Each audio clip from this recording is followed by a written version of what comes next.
Good morning, everyone. Welcome. My name is Karen Jacobs, and I'm the director of the Osher Lifelong Learning Institute here at Sonoma State, and it gives me great pleasure to welcome all of you to our winter course preview. I hope you all had a good holiday and noticed perhaps that the parking was a little easier today. Those other students don't come back for a week or two, so we thought this might make it easier for you to park. We have 9 great instructors to present to you today, so we have a lot to fit into a short time. We are delighted to have another term here at OLLI, which is inching up on our 20th year, which begins this fall. And I like to ask, how many of you were here in the beginning, as we say? Many of you, several hands, loyalists, all of you. And how many of you have been here with the program for 5 years? A tremendous number of hands. And how many of you are here with us for the first time today? Excellent. Welcome. Welcome. You will find us, I think, a congenial group, a curious group, and as we like to say, we're more than just a class, we are indeed a community, which I think you will all find. I would like to remind everyone that this program is one of a growing network, an extensive network of now 124 Osher Lifelong Learning Institutes on college campuses all over the country. We were number 2 to be established out of 124. So we sort of like to think we started this whole movement, or at least contributed to it in a great way. And we are indebted, as always, to the Bernard Osher Foundation for their initial support of the program, and to Mr. Osher himself, who is now 92 years young, and whose vision it was to present lifelong learning opportunities to older adults around the country. That network collectively now, I believe, serves over 200,000 students. So we're delighted to be a part of all of that. So to our program today, each of our instructors will have 5 minutes. 5 minutes. 4 is passable, 6 is not. And they are to give you a flavor of their class so that in addition to what you read in the catalog, you have a sense of their teaching style to help you decide which classes you might like to take. I invite you to sit back and relax, and I will come up between instructors and introduce them. We will go in the order in which you will find them in the catalog, which is also on your purple agenda. I don't think there are any deviations from that, so it should be fairly easy to follow. And without any further ado, here we go. So first, I would like to invite to the stage a member of the faculty here at Sonoma State University, but who is new to the OLLI program. I'm delighted that he's going to be joining us. He is in the School of Science and Technology. He is an expert on the internet, the good and the evil, and we are delighted to add a contemporary topic to the curriculum this year under the expertise of Farid Farahmand.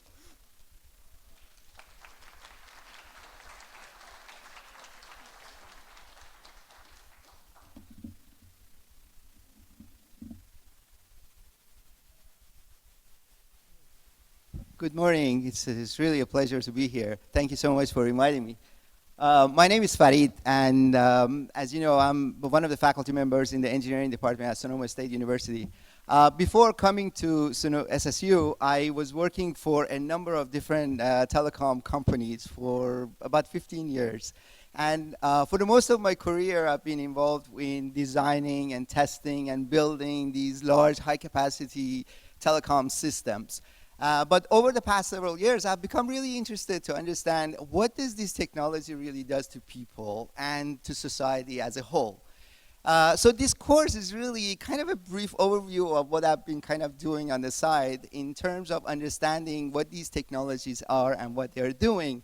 And really, it is all about understanding what the internet technology is and more importantly, perhaps, its contradictions. I argue that while the internet technology is really one of the greatest technologies that we have seen, and it is really an enormous tool to connect us, but at the same time, it's isolating us. While the internet technology is amazing in terms of giving us these amazing services, conveniences, and tools, but at the same time, it can take away our privacy. So now, for that, we really cover a number of different topics in this course. We start by understanding what is the internet, where did it come from, what was the initial thought about creating the internet, how is it being used, and perhaps more importantly, who owns it? Is internet yet another kind of like our power grid system that is owned by a number of private companies? There's some regulations by the government, and us consumers are just using it, or is it more than that? Is there more to it? Then, much of what we see online, whether we believe it or not, is actually customized for us using these different algorithms that exist.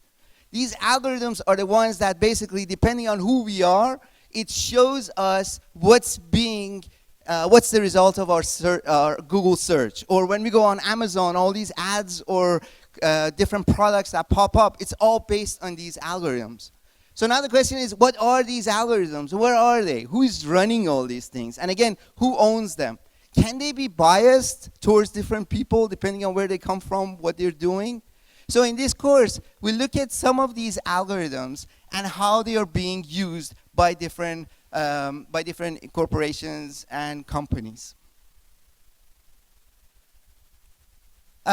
Surveillance is one of the key issues of our time.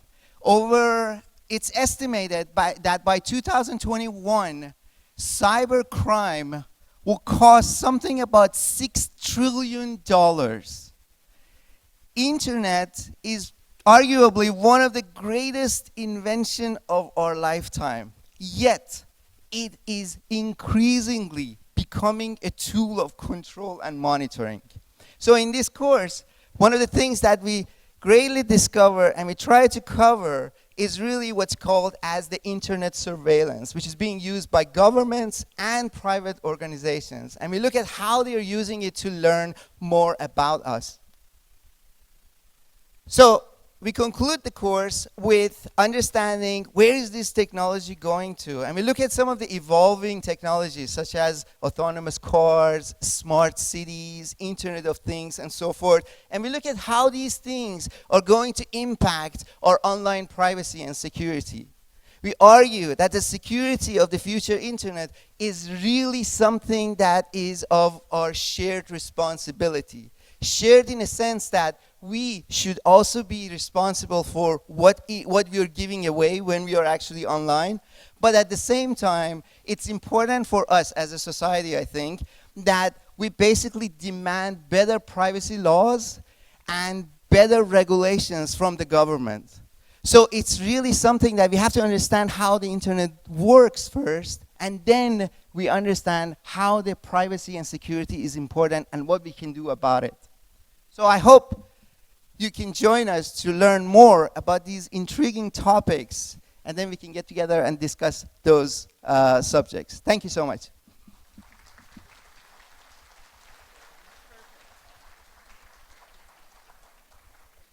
That was a perfect 5 minutes. Thank you. Okay. Next, I would like to introduce someone who has taught for several other OLLI programs, including Dominican University, which is our neighboring OLLI program in Marin County. And he has proposed a couple of classes for us, and this one seemed rather timely and topical, and we're delighted to welcome him to our OLLI faculty. Please join me in welcoming Douglas Lee.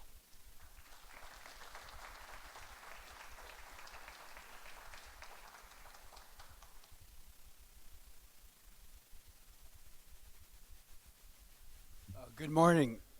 I'm very happy to be here this morning. The course that I'm going to be teaching this session is the political economy of the People's Republic of China. This course is really a combination of two courses, originally an 8-week course, now condensed to 6 weeks. The first part of the course is an introduction to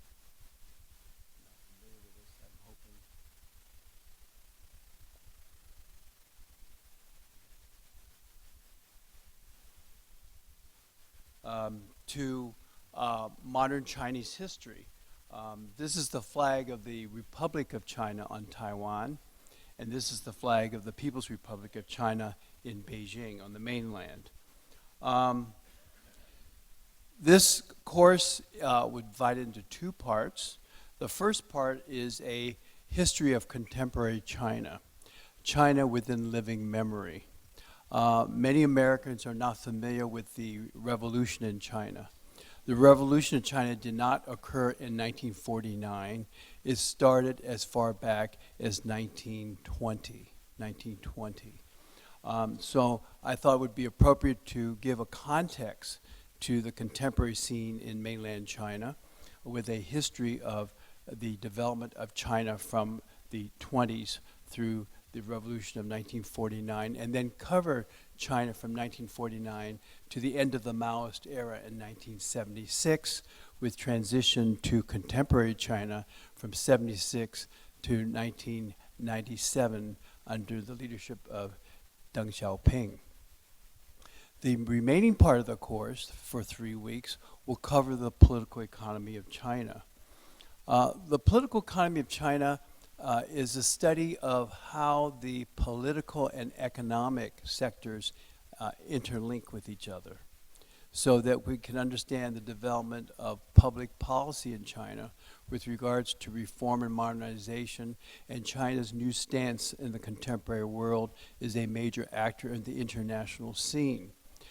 China is expected in the mid-1920s to become the first superpower in the world in terms of economic development. We see increasingly that China plays a more active and dominant role in geopolitics in the international scene, and China comes to the international scene with a different set of expectations and a different understanding of the international environment, the rule of international law, and so on and so forth. Of great concern to us, we'll be discussing not only issues like foreign relations, but we'll discuss the political situation in China, how China is governed, the leadership of the Communist Party, and in particular the new leader, Xi Jinping.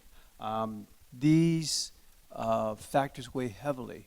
We see it today that when President Trump talks about trade negotiations with China, China's involvement possibly with North Korea, China's involvement in sub-Saharan Africa, Latin America, Central Asia. So China is an unmistakable lead actor, has a presence in the international scene.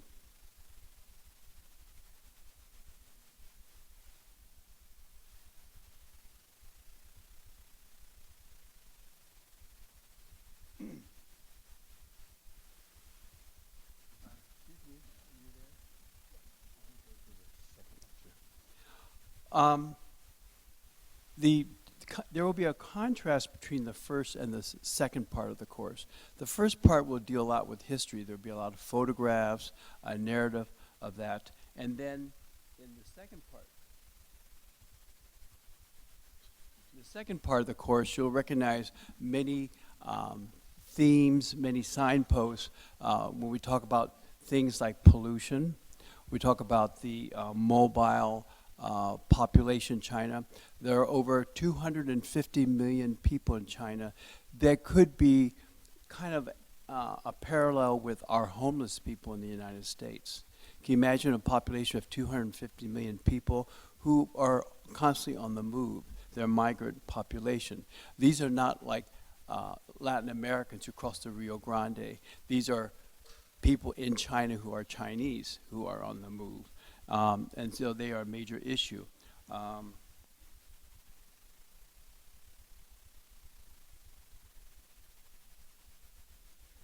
We're going to in the political economy, we're going to talk, in the end of the course, we're going to look at China's future development. And we're going to ask 4 major questions. In China's economy, will there be continued growth? Or there will be reversal and collapse? Already we see at the present time that China's economy has declined in terms of its rate of growth from a high of almost 20% down to about 4%. We're going to look at Chinese society in the future.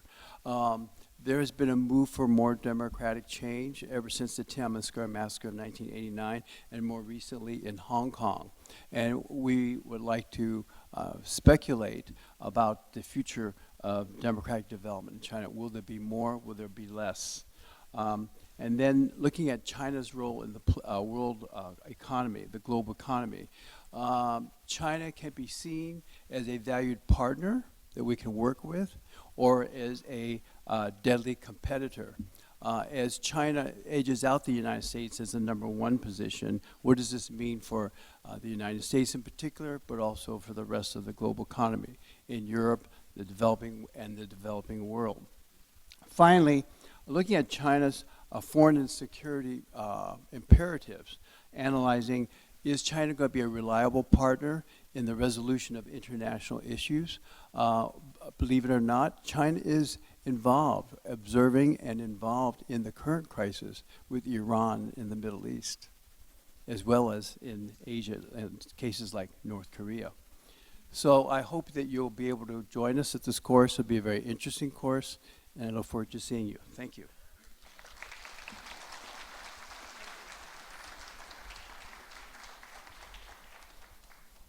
Have to keep hiring faculty who know how to count to 5. This is going very well so far. Okay, next I'd like to bring up someone who is no stranger to many of you. How many of you have taken a class from Mr. Mick Chandler? All right, better question. How many of you have yet to experience the pleasure of taking a class with Mick Chandler? All right, you're in for a treat. Mick has been with our program almost since the beginning. He is our current advisory board chair. He is one of those people who can lecture mysteriously without notes for hours.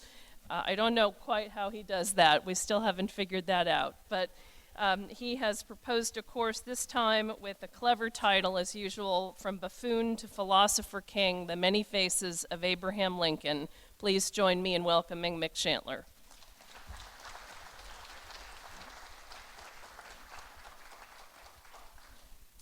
The title, From Buffoon to Philosopher King, is one that I came up with when I first came into the OLLI program, which is now 10 years ago, to illustrate the point that the man that we regard as the greatest president in American history, the man who has probably more innate wisdom and natural leadership abilities of any president we've ever had, was not always regarded in such saintly terms as the way most of us look upon Lincoln nowadays. At the time that he was president, Lincoln was roundly condemned by his political enemies. The toxic political atmosphere in which he came to the White House exceeds anything that we have today, believe it or not, if that's any consolation. Things have always been terrible. And Lincoln's whole first term in office and his very brief second term in office, which lasted only a month or so before his tragic assassination, all of his time was spent in war. And I think as we approach an election year ourselves, and as we hopefully don't approach another war, but possibly are looking down the gun sights at more military conflict, it behooves all of us to look back and examine the life of what I consider to be the paradigmatic, wise statesman at the helm of the ship of state. And that's how I regard Abraham Lincoln. So in week 1 of our time together, we will be looking at the many faces of Lincoln, i.e. the fact that so many people in his lifetime considered him a buffoon, a fool, a country hick that was in way over his head, and yet he managed to transcend all these criticisms and keep the country together and phenomenally bring about the end of slavery, a curse in American history since the beginning of our time here on this continent. So that's week number 1. Week number 2, we'll be looking at his fundamental political philosophy. And I'm arguing that Lincoln, even though he's considered to be the founder of the Republican Party today, and you will frequently see Republicans with buttons showing Lincoln's face on the button, I think that's misleading in a lot of ways. I'm quite convinced that if Lincoln were alive today, he would be a Democrat and not a Republican. But he is a founder of one of the key founders of the Republican Party, but the Republican Party of the 1860s was quite different than the party of today. It was largely an idealistic progressive party devoted to the ending of slavery, as well as many other forward-looking moves like free land out west in the Homestead Act, free public education, or at least very affordable public education for all Americans, at least if you're white anyway. Week number 3, we're going to be looking at the touchy and most controversial subject around Lincoln's career, and that is his racial thinking.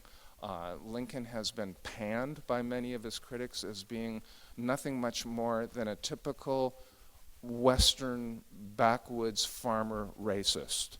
And I think there's some credence that can be given to that argument. I think it's fundamentally misleading, and I will try to argue on Lincoln's behalf that he, for a man of his times, he harbored very progressive and open-minded views on the subject of race, and I think the transformation of his thinking over his career reveals his strongest suit as a statesman, and that is the capacity to grow and change and modify his views.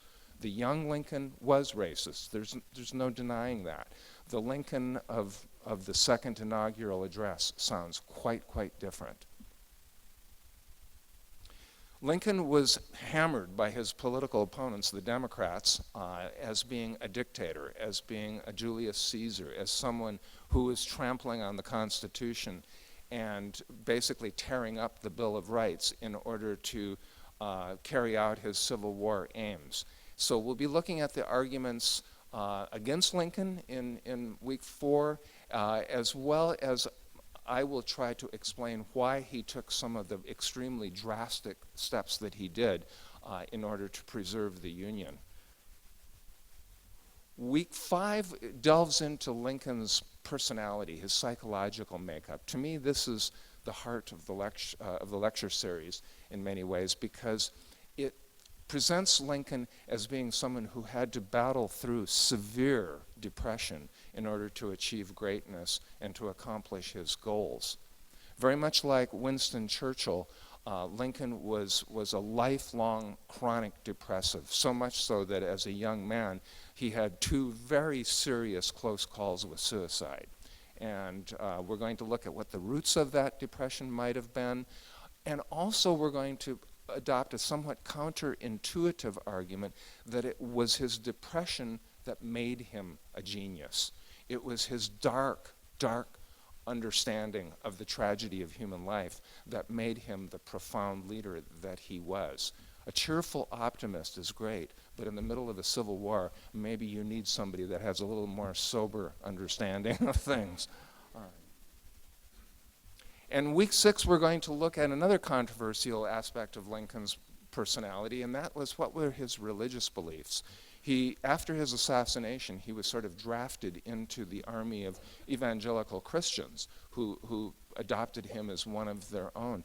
What we're going to see is that Lincoln's religious views are very complex, and like his views on race, they shifted constantly throughout his lifetime. This was a man who never stayed stuck in one position, and he, in terms of his religious outlook, I think he evolves from the village atheist as a young man up to someone that has a very profound, if very unorthodox, understanding of God and God's role in American history. So that's the general lineup for the 6 talks. Many of you have probably taken this course before. I taught it here about 5 years ago, I believe, but I've shifted a lot of the material around. I hope that there would be enough in it to entice even those of you that took it before to try it again. And for those of you who haven't had a class from me, I'd really, really love to see you on Tuesdays starting in the new term. So thank you very much.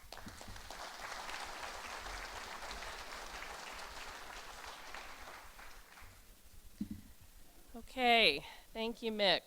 So next we move on to somebody that I describe as a Renaissance woman. She has taught at the intersection of art and history and culture and humanities for OLLI for many years, and we're delighted to have her back teaching a class. Again, these clever titles, I love this. There Be Dragons, Life in the Middle Ages and Why It Matters. We almost didn't put the subtitle on. I just wanted to let it linger there with dragons, but I thought maybe we needed a little more context.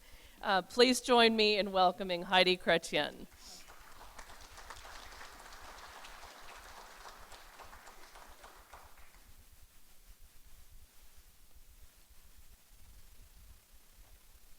Well, good morning. Welcome back. It must be winter because here I am.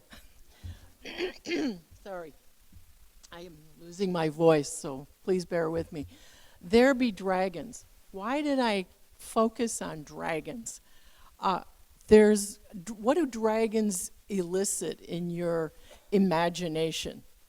Dragons are these scaly, fearsome, lizard-like creatures with wings on that are meant to terrify us.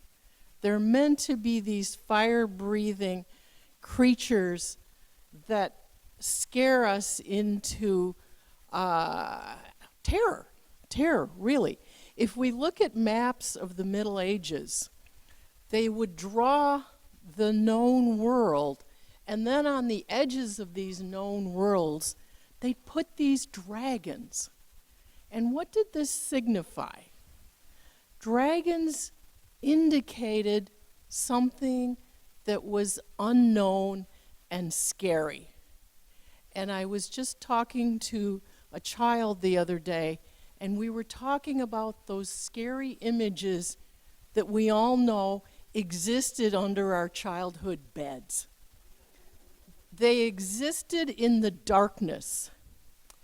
And this metaphor of darkness is what the early Renaissance historian, humanist more than anything else, called this period of time between the end of the Roman Empire and the rise of what he saw is his new age, his new return to the beautiful classical past, full of light and shining imagery. And so we see this contrast between light and darkness, with darkness evoking the mysterious, the unknowable, the unrational, or anti-rational, if you prefer. But within that darkness, there's also an allure.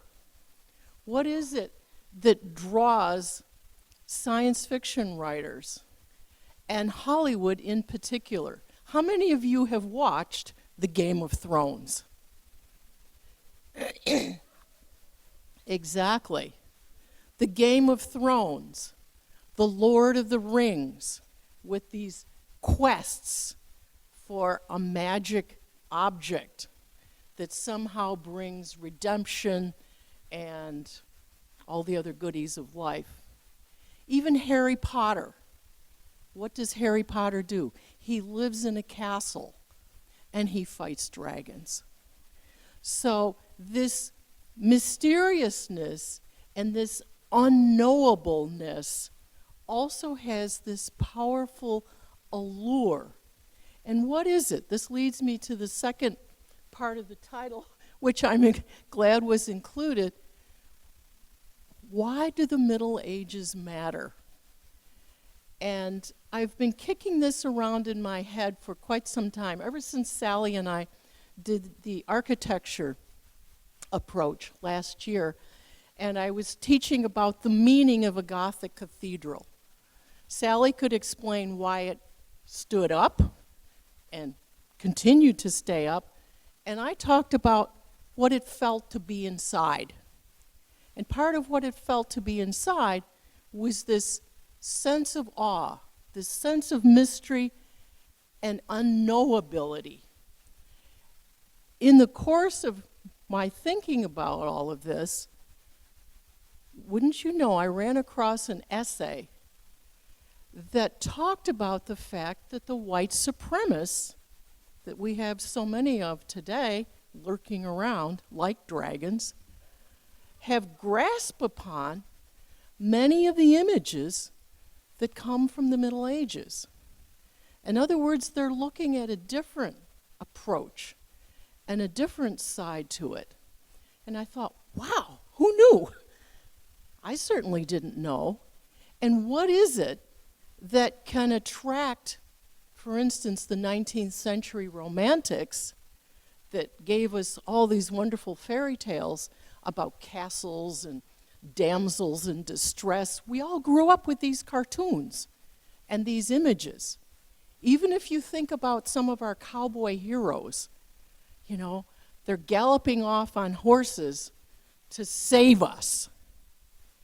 And I think this is part of the allure that for the 19th century, for perhaps the 21st century white supremacist, the Middle Ages offers a very good dynamic between good and evil, between, unfortunately, those metaphors of both darkness and light. There's no subtlety here. It's easy to know who are the good guys and who are the bad guys. You don't have to think. And it's so much easier. But is this really what the Middle Ages were all about? Which is why I want to approach it on a much more subtle level. Yes, if we look at the chronological period from the fall of a great empire, a powerful political force in the ancient world, collapses, what happens during that collapse? Because I'd like to suggest to you, we now are in a period of history that has many, many, many parallels to the medieval world. First and foremost, it's the collapse of a great civilization.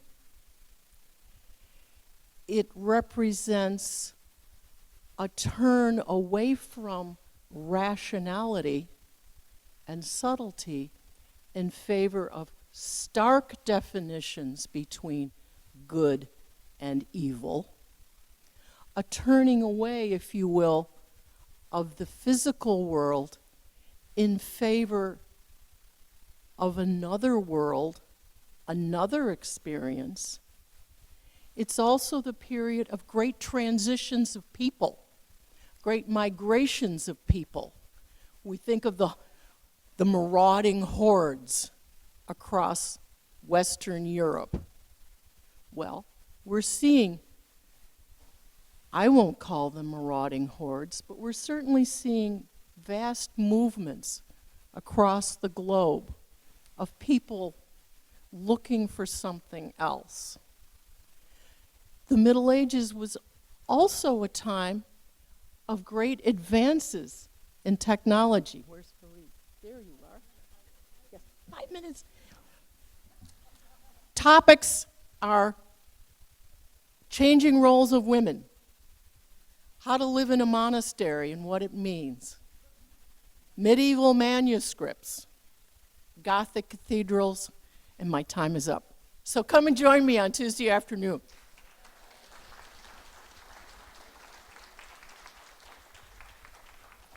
It's always tricky to know whether to come, I don't have a cane, I don't have a hook.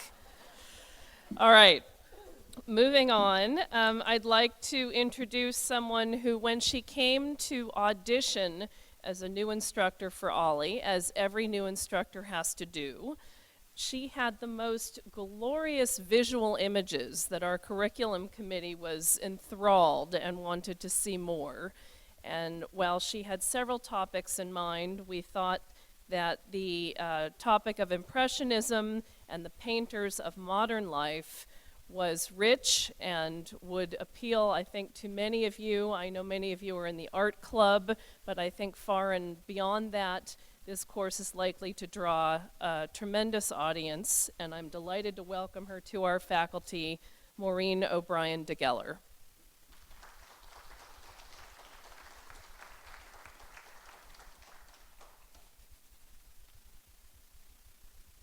So wonderful to be here today to join all of you. Here we go. Okay, so I think many of you may recognize the image that's there. That, of course, is Pierre-Auguste Renoir's Bal at the Moulin des Galettes, and that will be one of those that we'll be discussing in our 6-week course. We're going to be looking at a wide range of painters, many of whom you're familiar with, such as Renoir and Monet. And I'm going to be introducing you to some artists that you are not as well familiar with on this 6 weeks journey. And so we're going to be looking at painters of lightness. No darkness, lightness. Is it the little green one that I hit? Okay, so the first week we're going to talk about Paris. We're going to be talking about Paris physically. We're going to be talking about a Paris in the 1840s and 50s, a Paris that was in definite need of a transitional role between the old Paris and the new Paris, which would be a setup for the Impressionist. We'll be talking about Paris and the Seine and some of the places that you might have lived in. For example, many of the streets were very dark, they were very narrow. There were no sidewalks for pedestrians, as you can see here. There's a trough in the middle that you would throw your night soil into and hoped it would be swept away by somebody at some point in time. It was a city that was very dark and also one that was very dangerous, very unhealthy. It was a city that needed some assistance. It was a city of shanty towns, places where the poorer people would live that needed to be torn down and at some point in time built up with something new. We'll look at the men who came together from the period, as you see, 1853 to 1870. The Emperor Napoleon III and Georges-Eugène Haussmann, the prefect of the Seine. Those are the men who basically instituted the whole remodeling and renovation of Paris to bring it into a new city, which was an ideal city for a new type of art.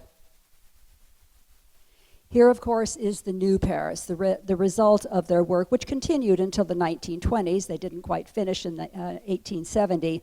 But as you can see, we now have broad boulevards, we have large apartment buildings, we have people coming in from the countryside.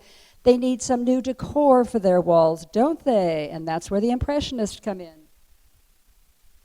So the other half of week 1 will be the birth of Impressionism in Paris. And of course, this is a beautiful image by Renoir. Renoir is noted as a painter of portraits, but he also painted some images of the city that he loved so much. So the first thing we're going to talk about is what was art like before the Impressionist, and that was the annual salon. The annual salon was the art of the living artist. As you can see here, one of the paintings is very, very large. So artists during that time were painting very large images of history, people, of religious themes, of mythological themes, themes from the past. But now we have a new generation of people who are coming into the city and they need something new. The Impressionists were developed from realism. This is Jean-Francois Millet's The Gleaners, which you may be familiar with. This is reality. This is the real people. This is social realism, which I'll talk about. But basically you have people of today and how they are living, how they are experiencing life.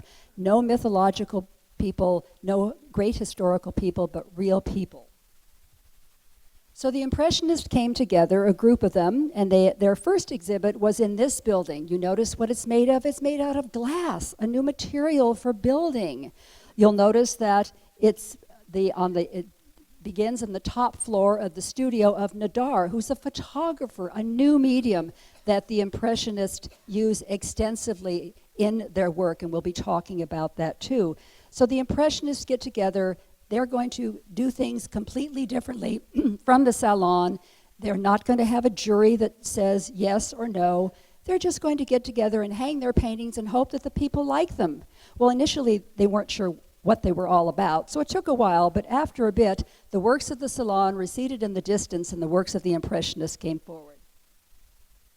This, of course, is the work that is the one that from which we get the title Impressionism. This is Monet's impression of Le Havre in the morning, and this really confused people because there was no recognizable subject, or if you saw a subject, what was it?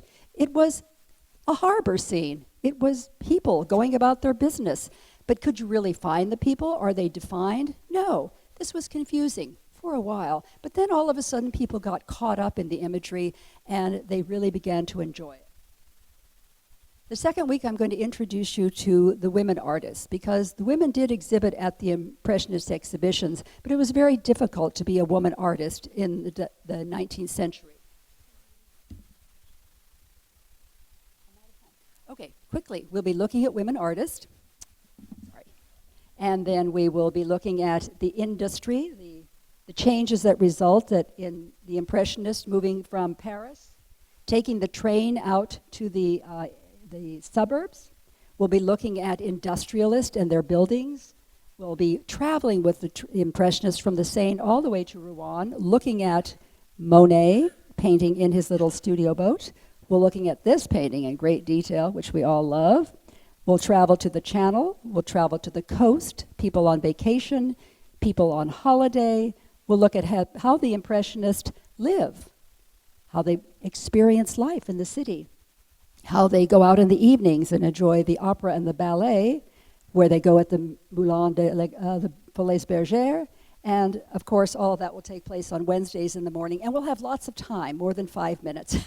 2 hours on Wednesdays in the morning. Thank you. Hope to see a lot of you then.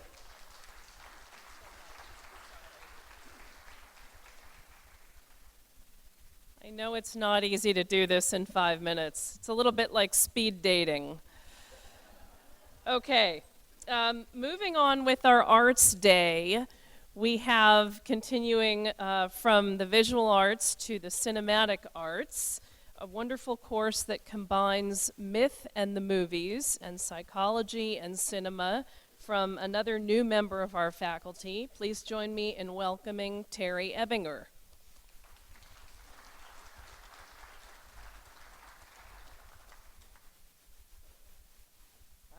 Timekeeper. Let's hope that helps. Well, I'm thrilled to be here to teach a subject I'm most passionate about. And that's me. So take in the images here because they're meant to entice you to want to take this class. Cinema is the primary conveyor of myth in modern time. All great films, all classic films are mythic in nature. That means they're timeless, they're universal, they speak the language of symbol, metaphor, and dream. And these particular films also have storytelling mastery and visual genius.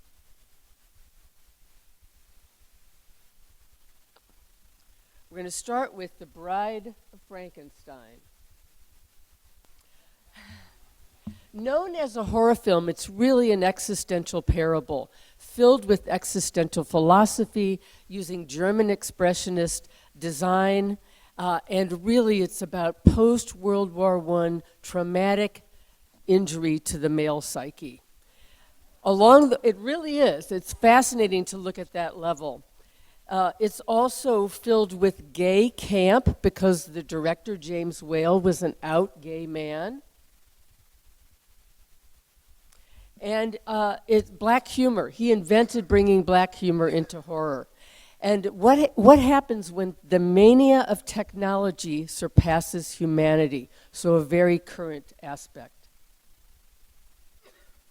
La Belle et la Bête, another post-war allegory. This came right on the tail end of World War II, made by Jean Cocteau in France, and it's one of the most beautiful, magical, and poetic films ever made. And again, it's about the wounded masculine and his shame of his violent nature.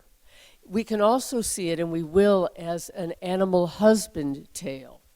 But what happens when the masculine psyche is devastated by encountering his violent nature? Well, he needs beauty to come back, to heal, to return to the truth of who he is in totality. What beauty needs, because she's come from an abusive family, what beauty needs is to come together with a man-beast who adores her and helps her come into her power as a woman.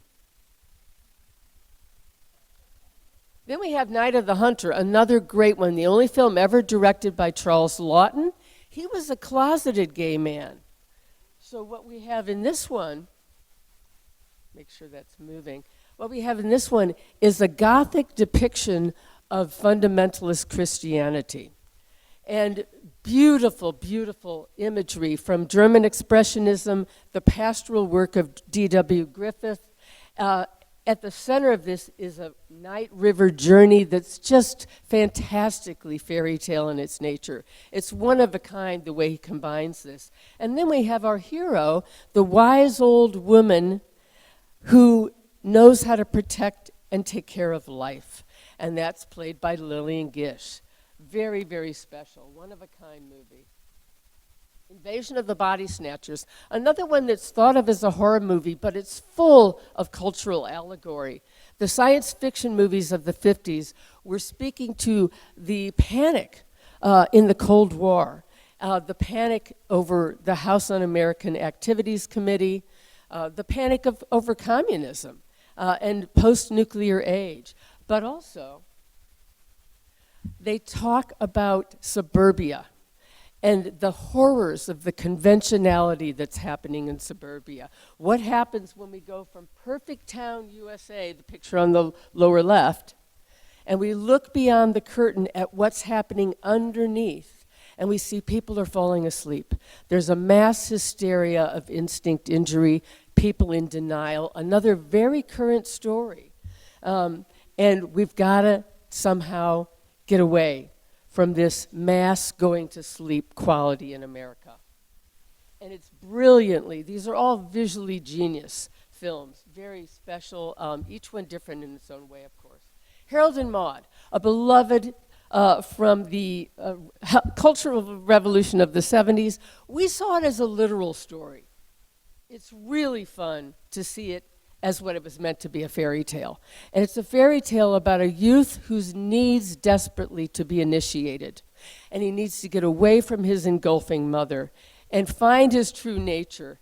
And this trickster woman, this very rare depiction of a trickster in film, played by a woman, this trickster woman, Maude, claims him, teaches him how to be himself, how to be a true eccentric, how to be an artist, and how to come back to life.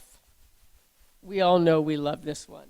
And she's another hero. We've got a lot of elders mixed in with these stories, so we get to learn about elder tales along the way. Beasts of the Southern Wild, a new classic.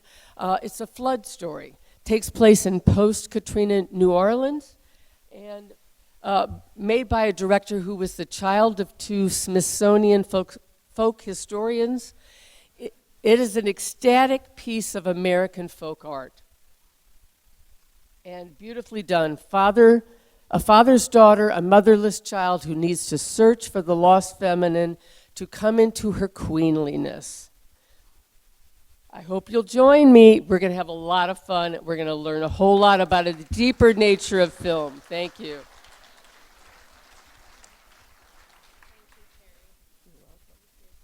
I did want to take a moment to mention that, as with other film classes, like Barbara Spears' courses, for those of you who've taken her classes, We are allowing an extra hour for this class, so it will be 1 to 3:45, which I don't think was reflected in the catalog. My apologies for that, but in order to show a film and unpack a film, we need 2 hours and 45 minutes. So this will be an extended time frame for this course only.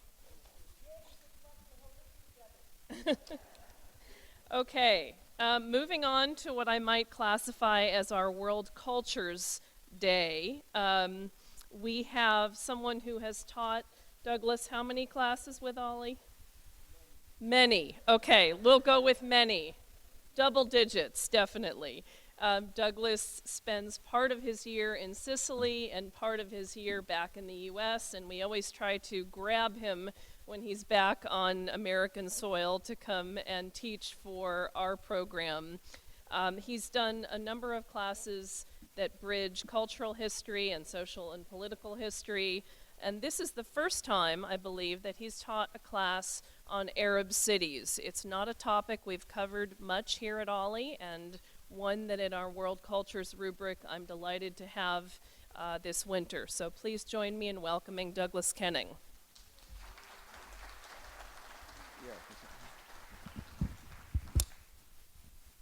Thank you, Karen. All right, Arab Islam and its cities. For 10,000 of Western civilization's 11,000 years, the center of that civilization has been in the Middle East, what Europeans call the Middle East. We're going to look at about 1,300 years ago, when the Arab Islamic civilization was the carrier of that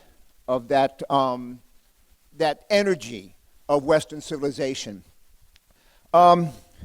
My courses tend to be about the development of Western civilization and how that torch has been passed on from one society to another society, and how it has, in both the arrival of that energy and also the departure of that energy from a society, is a fascinating story.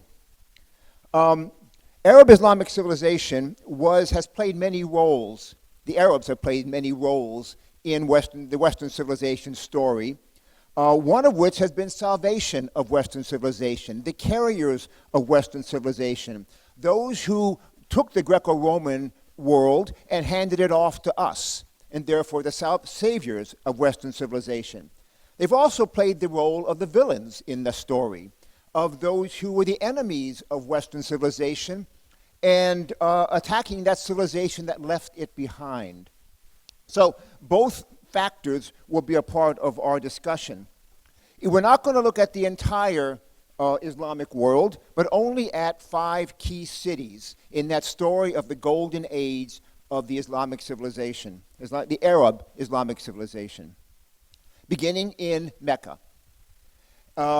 We, of course, can't go to Mecca. Those who are Christians, those who are not Islamic, cannot go to Mecca. There we will meet the Prophet. And we will attend the Hajj, the pilgrimage, the annual pilgrimage to Mecca. But since we can't attend the Hajj, we have to do it, some things a camel would have been better, I think. But we have to attend a virtual Hajj, because they're going to send us off on the Christian bypass away from Mecca. It's called the Christian bypass, and not let us go into Mecca. So we're going to do it virtually. And we will meet not only the way the Hajj happens, but we'll meet a Mecca also that is a bit surprising. Part of this course will be to look at each city and its role in that golden age of Western civilization, but also spend maybe the last 15 minutes looking at the city today and maybe getting a sense of the culture that still exists there. Our second class will be on the spread of early Islam, how a bunch of poetic nomads managed to spread across a faith driven by a true faith across the half of the known world. And in that discussion, we'll talk about how it's split between the Sunni and the Shia. And the third class will take us to Damascus, where the flowering of that early golden age of Arab civilization, Arab Islamic civilization happened, and looking at some of the more glorious buildings, like under the Umayyad. The Umayyad Caliphate were those who ruled from Damascus. And they were followed by the Abbasids. We'll look also at culture as well in Damascus. Then we'll look at the Abbasids and Baghdad, the next great city of that arc of Arab Islamic civilization, perhaps the pinnacle, the apogee of that civilization. A time when Persian story, Persian literature mingled with Arab poetic tradition to produce things like Aladdin, to produce stories like Sinbad and Scheherazade and Ali Baba. And that is the Arab world of Baghdad and under the Abbasids. And then we'll see that energy mature in the Cairo of the Fatimids, when the whole structure begins to be shaken by the arrival of the Crusaders. And even though they were ultimately defeated and driven out by people such as Shahad al-Dur, the Sultana there, but the Crusades began to shake that self-confident civilization, and it was finally virtually erased. At least its most sophisticated aspect of that and cultured and scientific aspect of that was erased by the arrival of the Mongols. Our story will end, first then the energy transfers to the Turks, and it leaves our story. Because we're talking about the Arab Golden Age. That story, our tour of those great cities ends with Jerusalem, which throughout that period was was variously important and neglected during those centuries of that Golden Age. We'll look at culture of each place, a little bit about how people lived in those cities and how people still live in those cities. Those cities are not the piles of rubble that our television screens tell us they are now. They are still places of great sophistication, of great pride, of a people who have been written off before but are still there, and are still people who are earnestly in love with life. So, Arab cities, Arab Islam and its cities. See you there.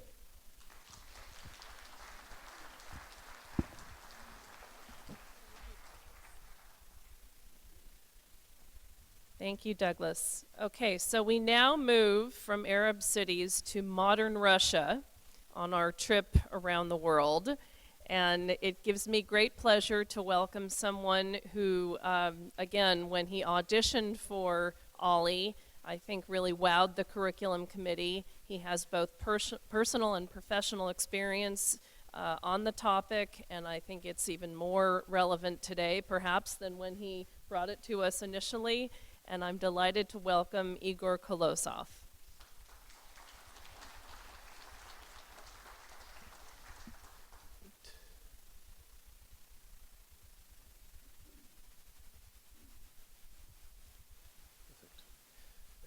Thank you. Well, imagine almost over 30 years passed since the collapse of the Soviet Union. And it's more than one generation. And the young people who were born after the Soviet Union are now having their own children. And during this period, Russia doubled its economy, has introduced economic, social, and political reforms, and became an upper middle income country. And if you visit Russia today, what you will see? You will see well-fed, well-dressed, quite content people who have quite a positive view of their future. And when we usually hear about Russia, that's probably what immediately comes to mind. St. Basil's Cathedral and the Kremlin, and we, frankly, are completely unaware of this modern skyline. And this is the new country. The country has changed dramatically.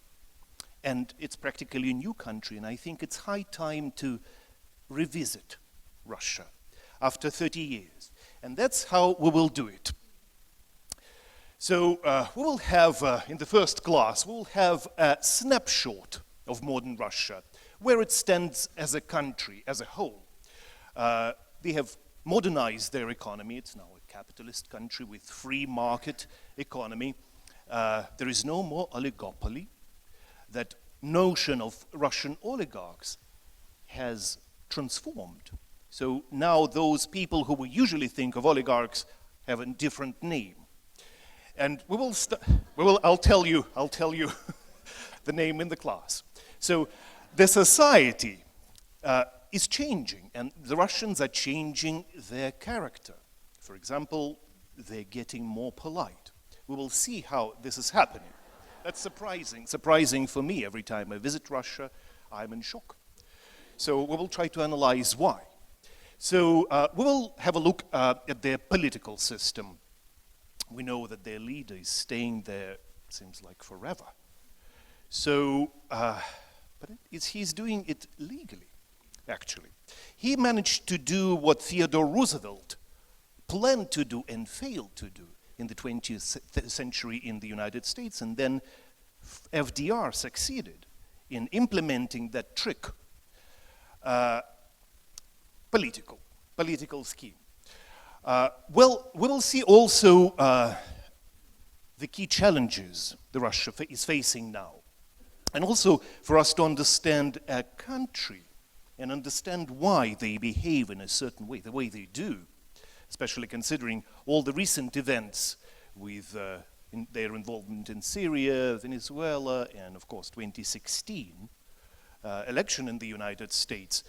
We would, it's like with a person, with a human being. If we want to understand their actions, we would want to probably, if we're serious, we want to know their background, where they were born, where they were educated, what life events they have gone through which shaped their psyche and make them behave in a certain way. So we will look at the key periods in the Russian history. So the origin of Russia, where do the Russians come from? How were they formed, that nation? We will study a serious period of Tsardom, and specifically Ivan the Terrible. He is very famous and very important in the Russian mind. So you can often hear Russians attribute to Ivan the Terrible. So he introduced Tsardom in Russia. So then we will go to the Russian Empire period and study a little, go through the golden age of Russian culture. We'll understand where the Bolshoi ballet comes from. So how Leo Tolstoy and Dostoevsky is understood around the world, and so how they lived. And the third lecture, we'll study the great social experiment to build a perfect society of full equality and study the great myth of communism. Actually, Russia was never a communist country, it was a socialist country, and communism was a distant goal, hardly achievable. And also, we'll try to understand, was there life in the Soviet Union apart from Stalin, repressions and Gulag? I was born in the 1970s during Brezhnev in Russia. Oil prices were high and we had pretty sweet life, unless we meddle in the politics. So we will cover this subject as it is pretty important.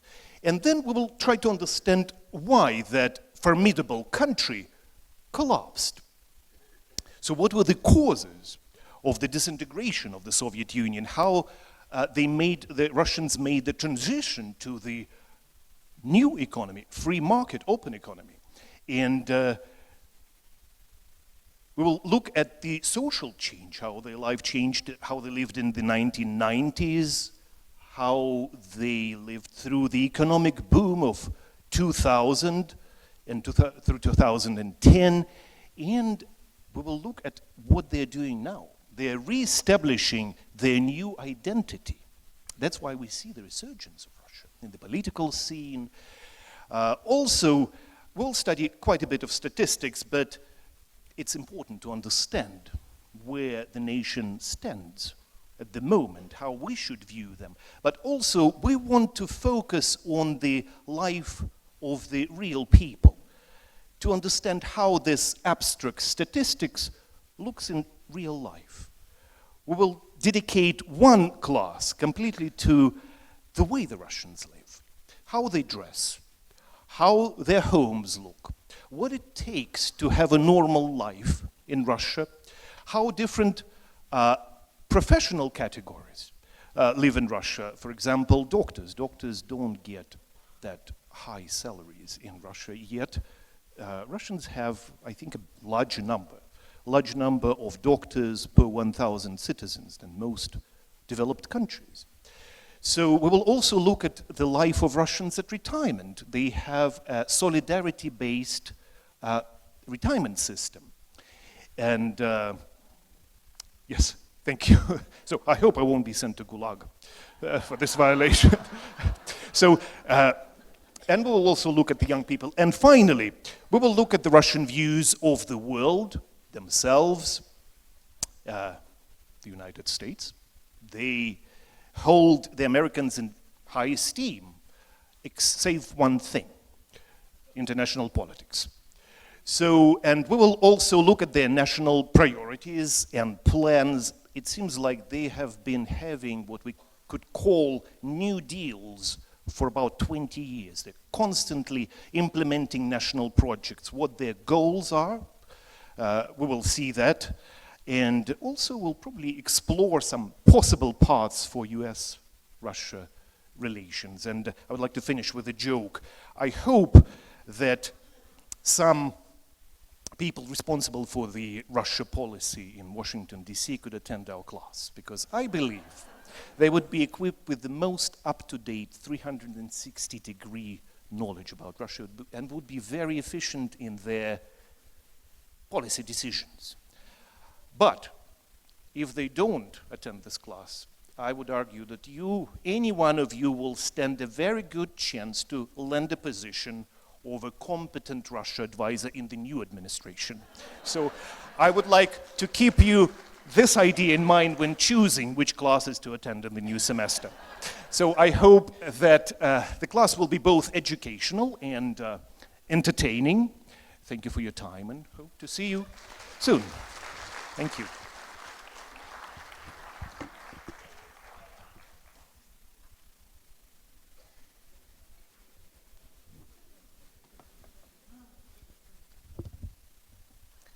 Okay, so before we get to our last speaker, who is here in absentia, she is here via a very professional video, and many of you have taken classes from Nicole Myers. She is our natural sciences offering this term. I would like to take a moment to thank Sally Heath, who has generously sponsored Nicole's class on national parks, and we greatly appreciate her support. Where is Sally? Here is Sally. Thank you very much, Sally, for helping to make the class possible. If any of you are interested in sponsoring a class on either of our campuses, we would be happy to give you a preview of what's coming up next term. It's a terrific way to support a particular topic, or if you happen to be a groupie of a particular instructor, it's a nice way to support that class, that person, their teaching, and the program in general. So if you have any questions, I'm happy to talk to you more about that. So without any further ado, Chelsea, we will bring up the video for Nicole Myers, who is on the faculty here at Sonoma State University in geology, and she will tell you about her course on national parks.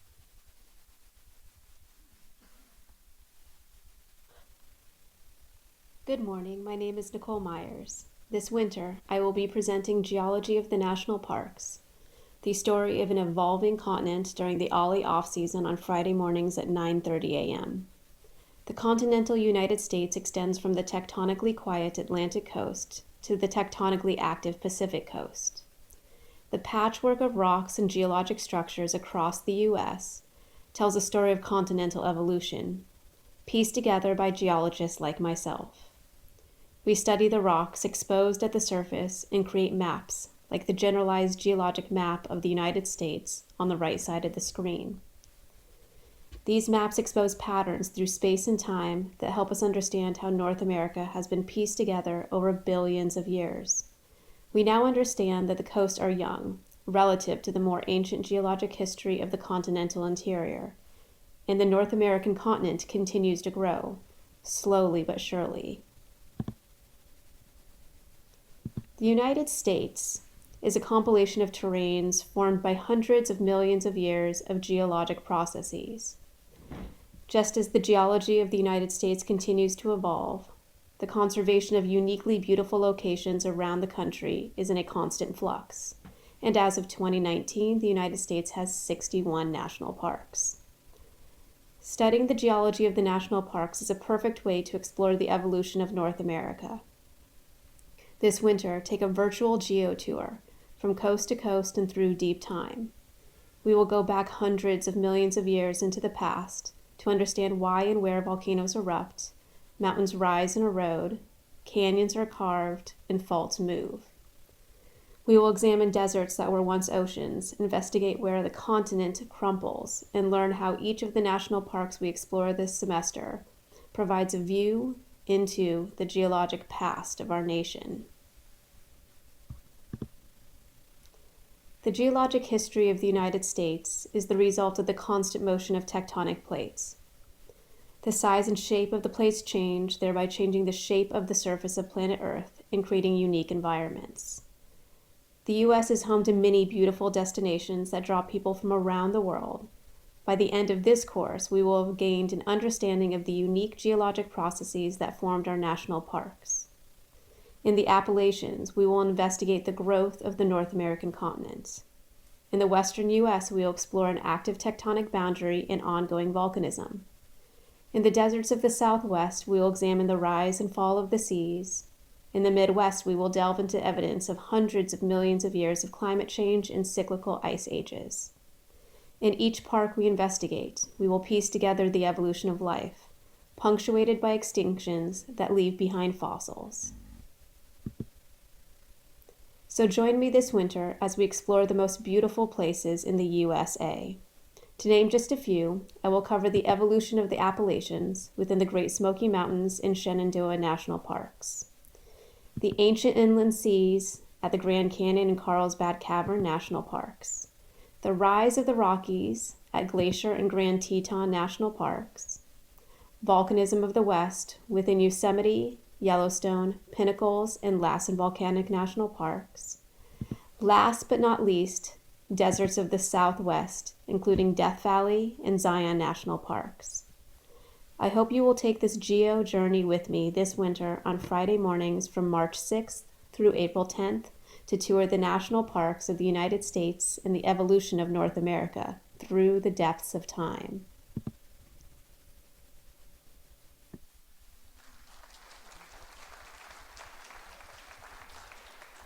So you'll notice that the dates of this class are not in alignment with the rest of our winter term. It's what we call OLLI off-season. For those of you who say, what am I to do with myself between OLLI terms? We've developed an off-season intercession, if you will, between the fall and winter and between the winter and spring. So this class is on Friday mornings, a bit offset from the other dates, and it's held in the Wine Spectator Learning Center here on campus. So that is the lineup. As many of you often tell me after this event, your biggest dilemma now is figuring out which and how many classes to fit into your busy lives. And to make that decision even more complex, I want to remind you that we have 4 single lectures at our other campus, our satellite campus called the Glaser Center in downtown Santa Rosa. And that open house, which is separate from this, will be held this Friday, where you can hear those 4 instructors talk about their upcoming lectures. And again, those are single 2-hour lectures rather than a 6-week commitment. So you have a lot to choose from, a generous menu, and for those of you friends who couldn't be here today, we are filming this. It will be on our website very soon. So if people want to take a look and weren't able to join us today, please pass along that is an option. I encourage all of you to bring a friend or 3 And thank you all for being here today, and look forward to seeing you in class. Happy New Year.